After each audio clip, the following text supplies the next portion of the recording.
ከዚህም ይፈጥናል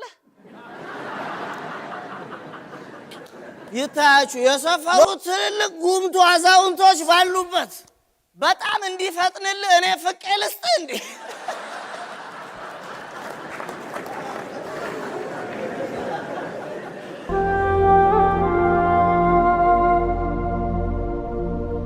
ዳስታን ሚዲያ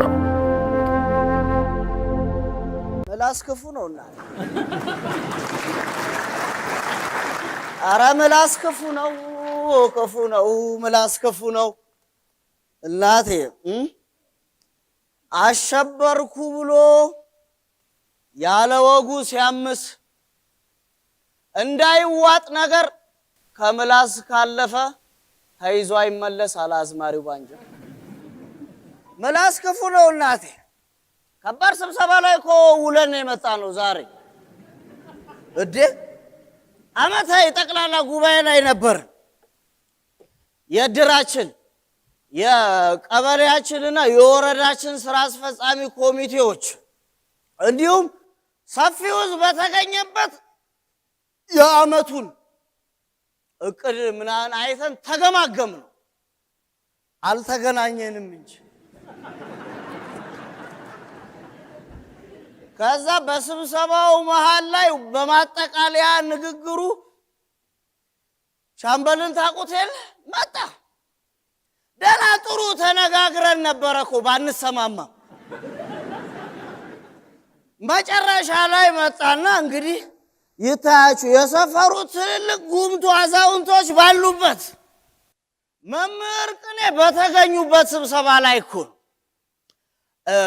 በነገራችን ላይ ነዋሪዎቻችን የሀገር ሽምግልና ሽማግሌ ምና የምትሉት ነገር አይሆንም ኋላ ቀርን እኛ መዋቅራችንን አስተዳደራችንን እየረበሸብን ተረት ብቻ ነው የተረፈ አይሆንም ምናምን ብሎ የባጤ ቆጡን ቀበጣጠረላ ምኞቱን ሁሉ ነው ያወራው ከዛ እንግዲህ እስቲ ሐሳብ ካላችሁ በዚህ ኋላ ቀር አሰራር ላይ እኛ በዲሞክራሲያዊ በፍትሃዊና በሳይንሳዊ አካሄድ እየሄድን በመሃል ኋላ ቀር ጉዳይ እያደናቀፈን ነውና መቅረት አለበት መዘመን አለብን ሐሳብና አስተያየት ካላችሁ ሲባል ተሰብሳቢው በሙሉ ጸጥ አለ እኔ መምህር ቅኔ ቀስ ብለው ተነሱ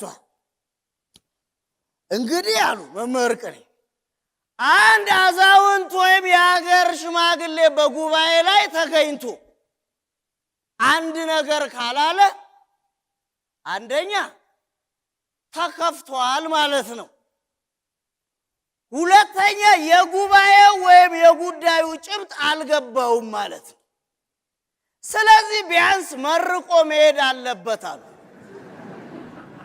ሻምበልና የተደረደሩ ስራ አስፈጻሚ ኮሚቴዎች ፈገግ ብለው በሉ መርቁ አሏቸው መምህር ቅኔ ቀላል ሰው ናቸው እንዴ ስራ አስፈጻሚውን ተውና ወደ ተሰብሳቢው ዞረው እንግዲህ እንዴት መሰላችሁ ድሮ አሉ ይሄ ዘመናዊ የሚባለው አመራርና አስተዳደር እንዴት መሰለ የመጣው አሉ ከመነሻው አሉ ሰነፎች በጣም ሰነፎችና ብርቶች በአንድ ሰፈር ይኖሩ ነበር ብርቶቹ ያረሱ ይበላሉ ሰነፎቹ ብርቶቹ ሲያርሱ ቁጭ ብለው ማሳውን ያያሉ በጣም ሰነፎቹ ደግሞ እቤታቸው በራቸውን ዘግተው ይቀመጣሉ ቁጭ የሚል ሰው ነገር አይደለም የሚያስበው አንድ ቀን በጣም ሰነፎቹ ወደ ሰነፎቹ ጋር መጡና እንደው ማሳው ላይ ቁጭ ብላችሁ እህሉ ሲያፈራ ከምታዩ ለምን አዘርፏቸውም አሉ ሰነፎቹም መዝረፍ ጀመሩ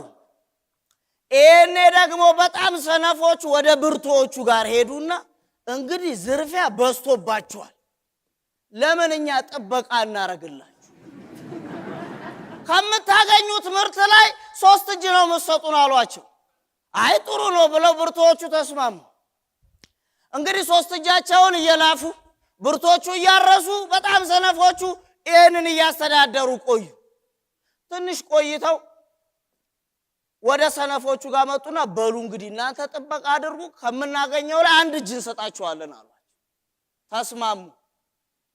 ትንሽ ቆይተው ብርቶቹ ጋር ሄዱና እኩል ለእኩል ነው መካፈል ያለብን አሏቸው። ብርቶቹም ያው ይሁን ከዝርፊያው ከቀረልን አሉ፣ ተስማሙ። ትንሽ ቆይተው በጣም ጥበቃውን በአግባቡ እያካሄድን ስለሆነ እኛ 3/4 ይገባናል፣ እናንተ 1/4 ይበቃችኋል አሏቸው ብርቶቹ። አማራጭ ስለሌላቸው ተስማሙ። እንግዲህ የሰፈራችን ተሰብሳቢዎች አሉ መምህር ቅኔ፣ እንዲህ ነው ዘመናዊውና ሳይንሳዊ አስተዳደርና አመራር ይመጣዋል።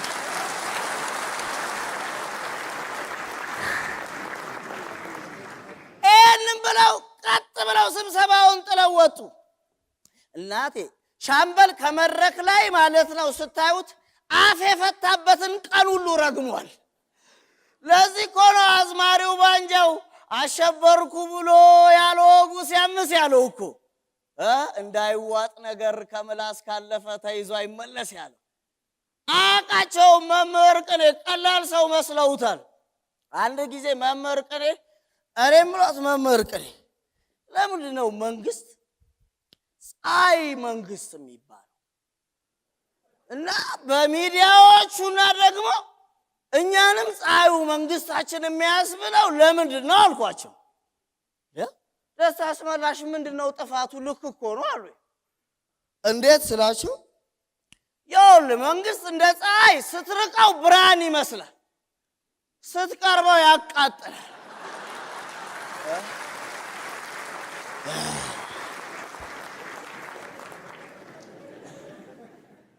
እንደ ሌላው ሰው መስለውታል መምህር ቅኔ። በገዛ ምላሱ ተፈጥፍጦ ወደቀላ። በምላስ ነው የምትወድቀው ጎበዝ። እንዴት መሰለ? መንሰላል ክፉ ነው። ስትወጣ የጨበጥከውን እየረጋገጥክ ነው የምትወጣው። ከላይ ወጥተህ የፈለግከውን ማድረግ ትችላለህ፣ እንዳሻ መሆን ትችላለህ። ክፋቱ ስትወርድ ነው። ስትወጣ የጨበጥከውን እየረገጥክ አይደል የምትወጣው? ስትወርድ ደግሞ የረገጥከውን እየጨበጥካት ነው የምትወጣው።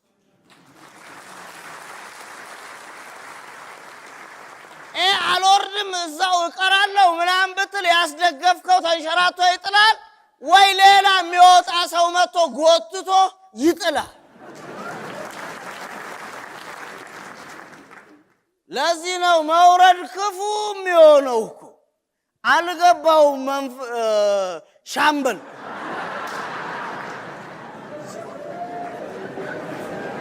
እንዴት መሰለ የሚሆነው? ሁሉም ሰው ጆሮ አለው። ጆሮ ደግሞ ማዕፀንን ይመስላል፣ ይጸንሳል። የሚያጸንሰው ደግሞ አፍ ነው። የሚያጸንሰውን የሚያረጋግጠው ደግሞ አይን ነው። እንግዲህ እኛ የምንታመመውን በአፍ ነው፣ ለመዳን የምንፈልገውን በአፍ። በአይን ብቻ ነው ጎበዝ ልትድን የምትችለው። በአፍ መውረድ ብቻ መውደቅ ብቻ ነው ያለው። እንዴት እንደሆነ ላሳይ ያወራረዳችን ጥግ። መንፈስ ጋር አንዱ ሎተሪ አዟሪ ነው አሉ። ፈጣን ሎተሪ ፈጣን ሎተሪ ፈጣን ሎተሪ እያለ መጣ። መንፈስሻ ምን ቢል ጥሩ ከዚህ የሚፈጥናለ? ሎተሪ አዟሪዋስ በጣም እንዲፈጥንልህ እኔ ፍቄ ልስጥ እንዴ?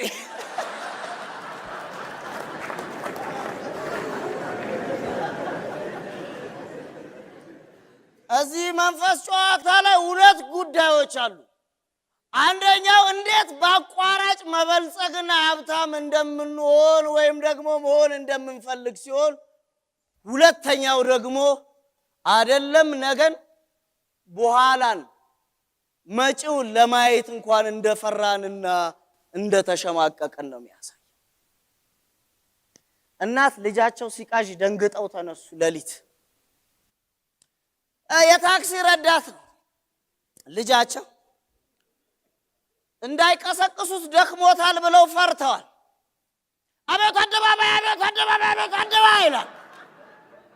ደንግጠው ባላቸውን አባትየውን ቀሰቀሱትና አረ ልጁን ይዩት ምንድነው የሚለው አሉ። አባትየው አዩና አቤት አደባባሽ ነይ እባክሽ እንተኛ ሲሞላ ዝም ይላል።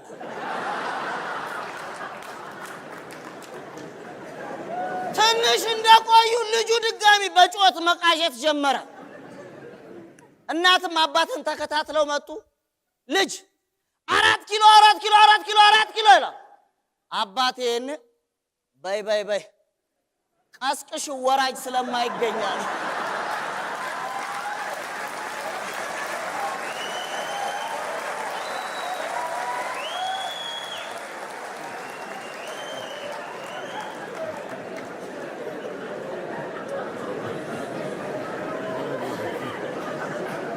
ሻምበል እኮ እንዲህ እኮ ነው አወራረዱን በገዛ ምላሱ ያደረገው። ክፉ ነው መውረድ እናቴ። አወራረድ የማንም ሲያምር አይተናናቅ። አንድ ወንደላጤ ምርር ብሎት ነው ኑሮ እንደው ምንም ትሁን ማንም ትሁን ብቻ እንደው እምታንጠባጥበኝም ቢሆን ሚስት ስጠኝ ብሎ ጸለየ። ያው ፈጣሪም አላሳፈረው መኖሩን እስኪጠላ የምታንጠባጥበው ሚስት ሰጠው።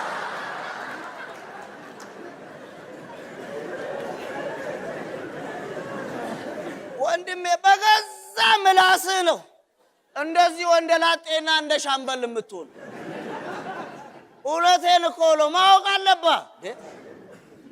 ጉንዳን እኮ ሲነክስ ጥርሱን ሊሞርድብህ እኮ አይደለም ጎትቶ ሊሄድ እኮ ነው። አንተ ግን አንገቱን ነቅለህ እንደምትጥለው ከሱ በላይ ጉልበትና አቅም እንዳለ ካላወቅ እመነኝ አንድ ቀን አጋድሞ ጎሬው ይከታል። አረስ ትንሽ ቁስል ነው ብለህ ዳርዳሩን ስታከው ስታሻሽ የነበረው ቁስል አይደል እንዲያመርቅዞና ስር ሰዶ እግርን የሚያስቆርጥልህ።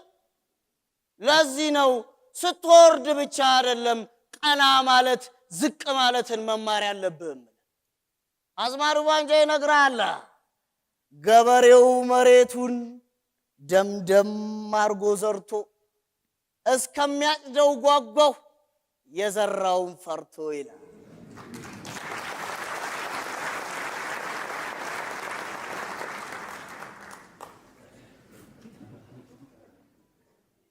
መውረዳችንን ይቅር ከፍታን አንየው። እንዴት ወርደን ያየነውን መጠየፍ ያቅተናል ጎበዝ። እንዴ የሁለቱም ባጃጅ ሹፌሮች ጨዋታ አልሰማህም እንዴ? እንደዛ እኮ ነው የወረድነው እኛ። አንደኛው ባለ ባጃጅ ቤንዚን ጨርሳበት እየገፋ ሌላኛውን ይጠይቀዋል።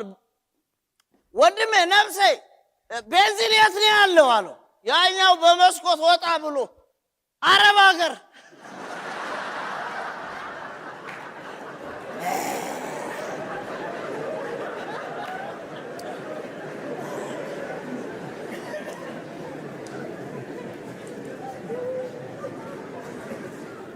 እኛ እየተራብን እናንተ አገሳችሁ ያሉን የሉም። እኛስ ያለቀስን የሰረጉብን የሉም። እኛስ እየተጠማን የተፉብን የት ናቸው? ለዚህ ነው መውረድ ክፉ ነው እምልህ። ቢያንስ መውረድ ካልቀረ አወራረድን ማሳመር የመሰለ ነገር እኮ የለም። ሻምበል ያልገባው ለዛ ነው ሁሉ ጊዜ መውረዱ በምላሱ። የመውረድን ክፉነት ላሳየ። ኤሊ እርቦት እየሄደ ነው ደክሞት አሉ። ኤሊ አዋፋት ሲያልፉ አዩትና ምንድነው ምን ሆነ ነው እንደዚህ የምትሆነው አሉት። አይ እርቦይ ነው። ምን አለ እናንተ ጋር ሄጄ እናንተ የምትበሉትን በበላው አላቸው። እንዴት ይሆናል አያይል ያንተ ክንፍ የለም፣ እኛ ደግሞ ምግባችንም ማዕዳችንም ብፌያችንም በሰማይ ነው አሉት። በቃ አንዳንድ ላባ አዋጡልኝ አለ። በቃ እንስጠው ብለው አዋጡለትና መብረር ጀመሩልህ። ከዛ አዋፋቱ ግራ ገባቸው። ይዘውት እየሄዱ ቆይ እዛ ላሉት ወዳጆቻችን ማን ብለን ነው የምናስተዋውቀው አሉ። ያው ሁላችንም አንዳንድ ላባ ሰተን ክንፍ ስለሰራ የሁላችንም ምስል ነው። ስለዚህ ሁላችንም እንበለው። በቃ ስም ሁላችንም ነው አሉት ኤሊን። ማዕዱ ጋር ደረሰ። ጥራጥሬው ፍራፍሬው ቀርቦላል። አስተናጋጁን አዋፋቱ ተገርመው ማዕድ ለማን ነው ሲሉ ለሁላችሁ ማለት ኤሊ ሆዬ ለኔ ነው ብሎ ጠረግረግ አርጎ በላላ። አዋፋቱ ተበሳጩ። ይህን ሲያዩ በገዛ እጃችን ሰተነው ክንፍ የራሳችንን ምግብ ይብላብን ብለው መልስ ላባችንን እያሉ ሁሉም አንዳንዱን ወሰዱበት። መጨረሻ ላይ በቀቀን የራሷን ልትወስድ ስትመጣ እባክሽ እንደው ለሚስቴ መልእክት ንገሪልኝ ያላት ኤሊ እንደው ወደ ቤት ስለምመጣ በዙሪያ ያለው ሳር ቅጠላ ቅጠል ሰርዶ በሙሉ ደራርበሽ ጠብቂልኝ አወዳደቄ እንዲያምር አላት። በቀቀንም ክንፏን ይዛ ሚስቱ ጋር ሄደችና የኤሊ ሚስት ጋር እንግዲህ ባልሽ እንዳለሽ ደጁ ላይ ኮረት ድንጋይ ብረት ጉቶ ደራርበሽ ጠብቂኝ ብሏል አለ። ኤሊ እየተምዘገዘገ ሲመጣ አገኘዋ። ስብርብር እንክትክት ብሎ ሞተ። ምን መሰለ ድጋፉን የሰጠ ስትፈልግ ድምፁን የሰጠ ሰፊው ህዝብ ተወክለናል፣ ስምም ሁላችንም ነው፣ ሁላችንንም ትመስላለ ያለ ህዝብ